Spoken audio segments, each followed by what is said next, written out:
Chapter 1. The Crawfish Dream Asylum, a manufactured realm connected to Earth. The latch screeched in pain to the turning of the iron key. With the tumblers compromised, the first intruder pushed the large door open.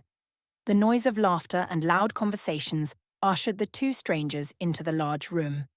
The couple looked at each other and entered.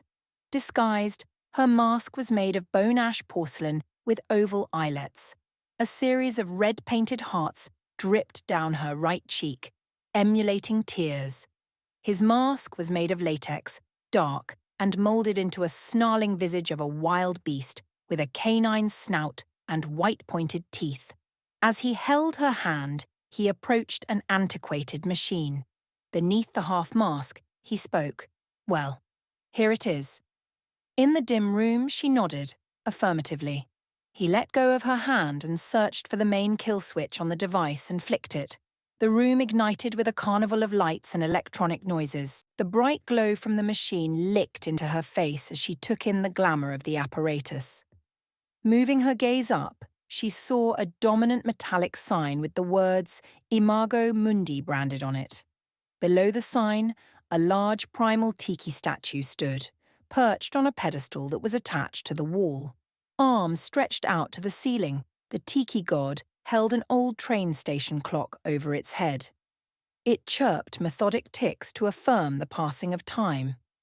Below all of that was a huge wheel fastened to the same back wall. Two glass deprivation tanks were bound on the wheel with horizontal straps made of brass and capped on the bottom and top with brass lids. Each tank was secured to the opposite sides of the wheel. The man spoke. "This is her masterpiece." The woman spoke. "Is she an artist?" "Who, Natasha?" "Yes. Well, kind of." "The Imago Mundi, huh?" "Yes. I believe it is Latin for imagine a world, or something like that."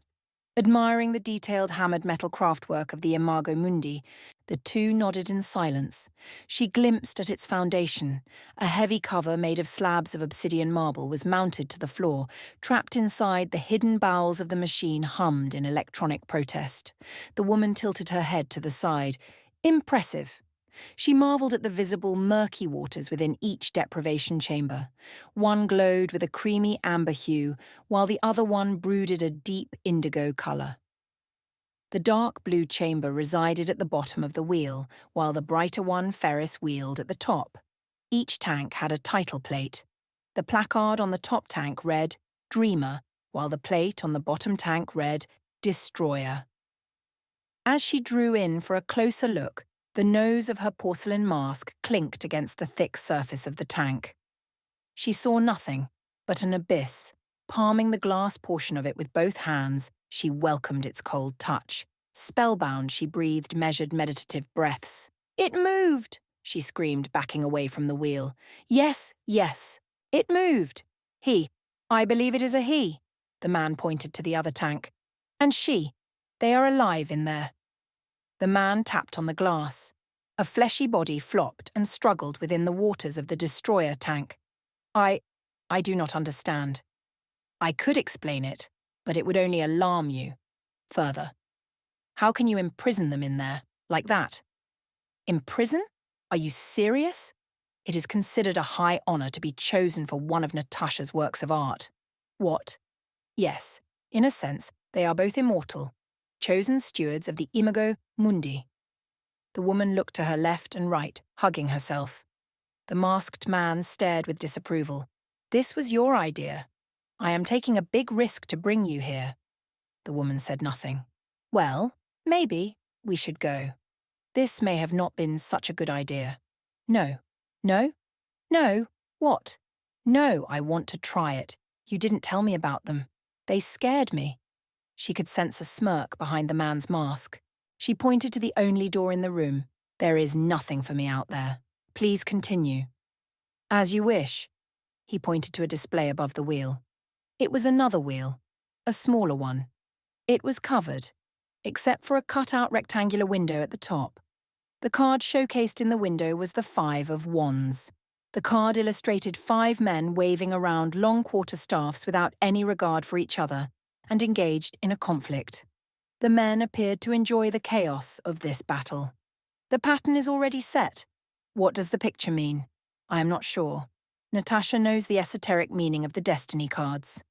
The man flipped another kill switch on the IMAGO MUNDI. The 5 of Wands spun away into a visual vortex. Walking to the tiki idol, there was a digital control panel at its feet with strange symbols for numbers. Turning knobs, he customized the time device to his preferences. The hands of the train clock spun and locked into a 5-minute angle, the big hand set on 7, while the small hand set on the 8. The space between the two hands glowed red. Take a seat. The woman looked about. 6 chairs were surrounding the machine. Which one? It doesn't matter. She pushed 2 chairs next to each other and sat down in the left chair. Pulling at the control panel, he unlocked it from the monkey pod wood-based tiki god. After muttering something under his breath, the panel slid out further. Long, thick wires were attached to it, and they seemed to effortlessly stretch as the man walked with the device and sat down next to his companion. 2 long brass levers grew up and out of the control panel. She questioned her memory as the console split apart. Each piece contained a lever, and one of the parts sprouted a shiny green jade button. Offering her the panel without the button, he said, "Grab hold of the lever." As he grabbed his lever, "So, are you ready?" Before she could answer, the man pressed the green button. The IMAGO MUNDI roared to an exalted degree of activity. The deprivation chambers spun furiously, creating a duo-coloured whirl. Harsh, thumping mechanical sounds pounded from beneath the marble foundation. The man glimpsed at the clock as a bright pain seared into him. Seconds felt like hours as he watched the red glow between the clock's hands convert into a vibrant green hue.